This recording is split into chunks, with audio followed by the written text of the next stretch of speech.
So Warren Buffett is one of the world's richest men and arguably the greatest financial investor and trader in recent history. His investing advice is very simple. He says, get out of a bad company and stay with good company. In other words, in trader lingo, cut your losers and ride with your winners. That's been his investment principle for the last 50 years, which made him and his shareholders a lot of money. But it didn't always work that way. He didn't always stick with his teaching. In 1964, against all his principles, Warren bought a loser, a company that owned and operated several textile mills. You see, by the middle of the 20th century, textile mill industry was going out of business. And it was no different in this company. It was shutting down its mills one by one. The company was losing money, laying off employees, and shutting down factories, and very soon it would be out of business. In other words, it was a sure loser. Warren had stocks in this company, and he should have sold his stocks, cut your losers, and invest in winners. But instead, he bought majority shares of the company and ultimately became the CEO of the company. Why? Because he was angry. Initially, he was going to sell all of his stocks of the company and was promised that he was going to get $11.50 for each share. Instead, he was offered $11.45, 5 cents lower than promised, which is not much, right? But that made him very angry. Now, the other tip on investing is don't ever let your emotion dictate your selling or buying, right? Well, he did. He threw away his investing rule, and instead of selling at a slightly lower price, he bought more shares to take control of the company so he can fire the CEO who betrayed him. So he ended up CEO of the company and fired the previous CEO that was stuck with a dying company. A bad decision. In 2010, Warren said that was the worst investment decision that he has ever made.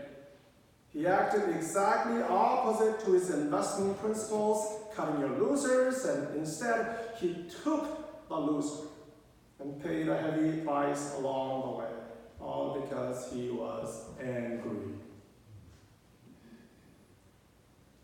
By the way, for your information, the name of the company, losing company he bought, Berkshire Hathaway, the most successful multinational conglomerate holding company in the world. It oversees a managed number of subsidiary companies, including Heinz, Coca-Cola, BMW, American Express, and Dairy Queen, among others. It's the third leading public company in the world, the winner. The worst investment decision in Warren Buffett's life turned out to be a winner. So we're on the fourth habit of the series, 5 Wellness Habits, Road to Personal Well-being and Wholeness. You see, often a path to personal well-being and wholeness is found on the road less traveled, through a narrow, winding road, even going against the current, going against the norm of the day, against the conventional wisdom, against the crowd, against the majority, against established and well laid out plans and strategies, going against the current, to take risk, to take the loss. The prophet Jeremiah went against the current. He took the loss.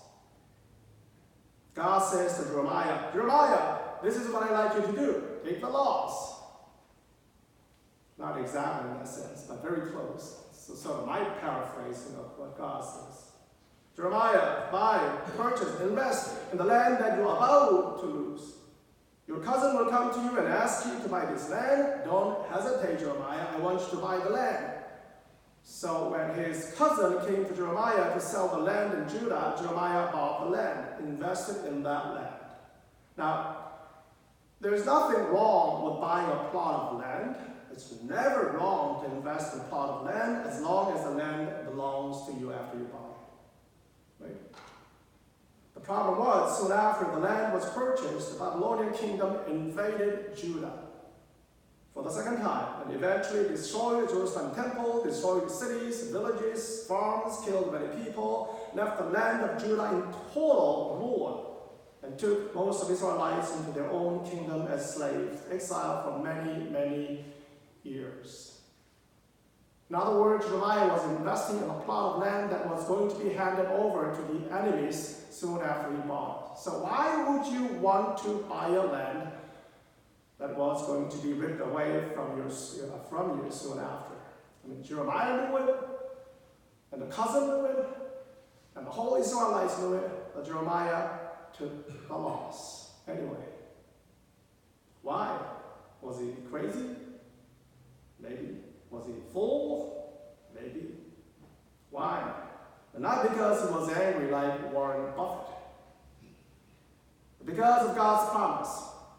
Because he believed in God who restores, who heals, who brings back, who gives second chances, who watches over his people, who eventually will bring his people back home to the homeland. He believed God and God's word of promise. He believed in the future that God promised. And he was willing to bet on God, take risk on the future God promised more than the impending disaster. Instead of the option to slip away and slip out, Jeremiah was willing to stick out and take the loss, took a risk by investing against all odds. Of course, his teaching in today's text from Jeremiah is not about real estate investment strategy. It's not about your real estate transaction or about how to manage your stock or about your financial decision or financial matter, but it's all about faith matter, faith decision. And for us Christians, our faith is all about based on the promise of God, not on the promise of good return. It's based on the word of God, not on the rumors of impending disasters. Based on the future God has promised, even when you have no idea if it's going to come through anytime soon. God said to Jeremiah, I bring them back. I will heal the land. I will restore the people. I will make the land fruitful. I will be your God and you will be my people. I promise to bring you back to the land, to your land. And based on that promise, Jeremiah purchased the land. And based on that promise, we act. Faith is living tomorrow today. It means you invest in the future that God has promised now, no matter how bleak the present might look.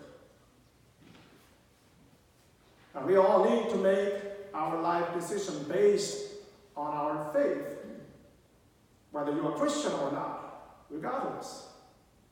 We need to have a faith that our tomorrow, our future will be much better than today, no matter how bleak, doom, and gloom our present situation might look. And this hope and faith for a better future prompt us and propel us to take risk today against all odds, to take the loss today. It might look foolish and even reckless from the worldly standard because our word is all about benefiting now, here, and what's in it for me. Our word is all about accumulating and holding. About 10 of us are meeting every Tuesday evening at 5 o'clock for book study, 8 Habits of Love. And we covered the habit of generosity last Tuesday. In that chapter, at the beginning of the chapter, the writer explains and describes what generosity is.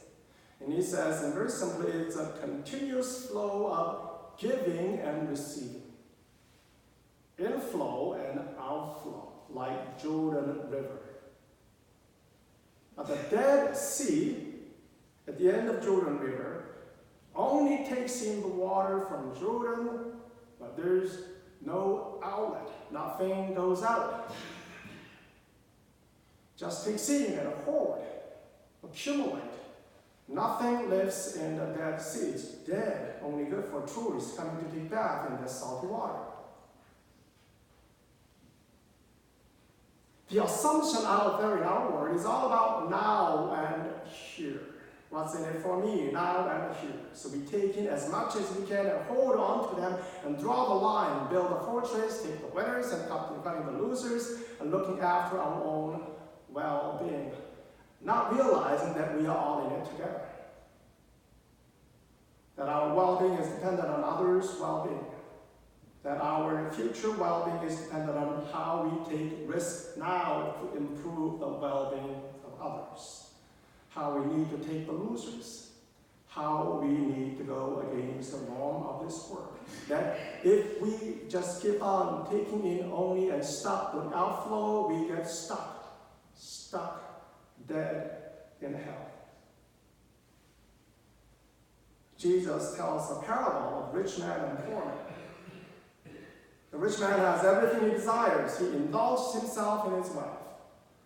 And there is a poor man begging at rich man's door.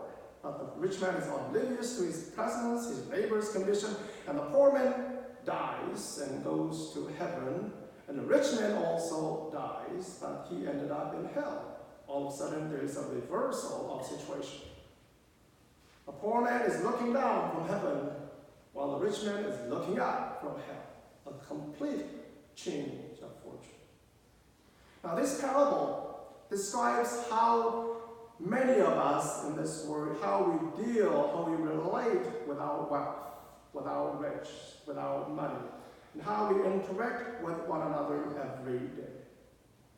The rich man had every chance to reverse the situation around for the poor man. He had every resource, every wealth, every opportunity, and every chance to reverse the situation around for the well-being of his neighbor. And it did not require much from him to do that. But it was all about today, all about now, all about himself, all about his safety and security, his well-being. So he decided to withhold, hoard, stuck with his own wealth, and ultimately got stuck in hell. Don't get stuck, folks. Of course, our conventional wisdom says you need to take care of your own well-being, so we hold and draw the line. But the path to our own well-being ultimately lies in taking care of our neighbor's well-being. We are all in it together. In the act of giving, in the act of taking risks for the well-being of others, we get better. My well-being is dependent on others' well-being. In the act of giving and taking care of others, I get better. In the act of giving, I receive much more. We are all in it together. A path to personal well-being lies in how we take risks, invest, improving others' well-being. And it's about seeing the reality from the lens of faith. Our faith requires us to imagine the world different than now, an alternate tomorrow, and to have a courage to live that tomorrow today. And it usually requires us to take a lot of loss. It requires us to go against the norm, against the majority, against the current.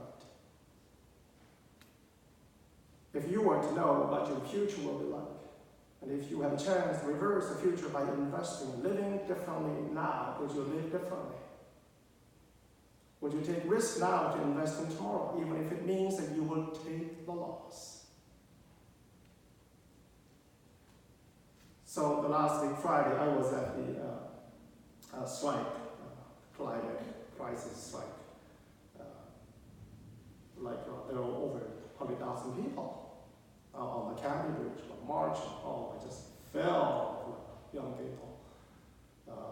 I guess it's like Toronto only had like 20,000 people, but Vancouver had over 100,000. That's a lot. And Montreal had around 300,000 people. I don't know about Edmonton, it's like, that's a different story. It's like huge rally around the world. What does that really mean for us? What's the message of that? Of course, there's an urgent call to do something in the face of impending doom and gloom, that we are facing climate crisis, that all political parties are calling climate crisis as the center of their party platform and policies. But in the midst of shouts and rallies, what it comes down to is call to take risks now for tomorrow. to take the loss now for the future. It requires us to imagine the world differently than today, and requires us to take the courage to go against the way how we have lived. The real question, the challenge and the call from God is, are we willing to take the loss in our own personal level to do something about our future now? This is a faith call, regardless whether you're a Christian or not. A call to reimagine and take risks and invest now for a better future for our well-being, our planet's well-being. And of course, it's going to hurt us if we begin to invest. Because without a certain sacrifice, there is no gain. Are we willing to take the loss, willing to swim against the current, to invest in the future? It's just wrapping it up. In the middle of city's impending destruction, Jeremiah makes an investment in the future stock of Judah's eventual restoration. And houses and fields and vineyards shall again be bought in this land. And that's our call as a church, for the future well-being, for to give birth to life in the future. If I could actually ask you to draw your attention to the front of our bulletin cover, there's, did you know it was salmon fishing award? Yes. I took this picture, I photo like 2006, 13 years ago. Can you guess where I took it? How did you know? Adams River in Thomas area. Have you been there? Yes. Just every about 4 years, you get like whole river is covered red, like a Red Sea, right? It's way upstream where the salmon lay eggs. They swam all the way from the Pacific Ocean. Hundreds of miles through narrow and rocky stream, swam against the current. Many didn't make it, and many made it. Why did they swim against the current? Well, to lay eggs for the next generation, to give birth to a future, to give life. So they swim all the way against the current to reach there and lay eggs, and they die. So is our test. Our call is to swim against the current, to give birth to life.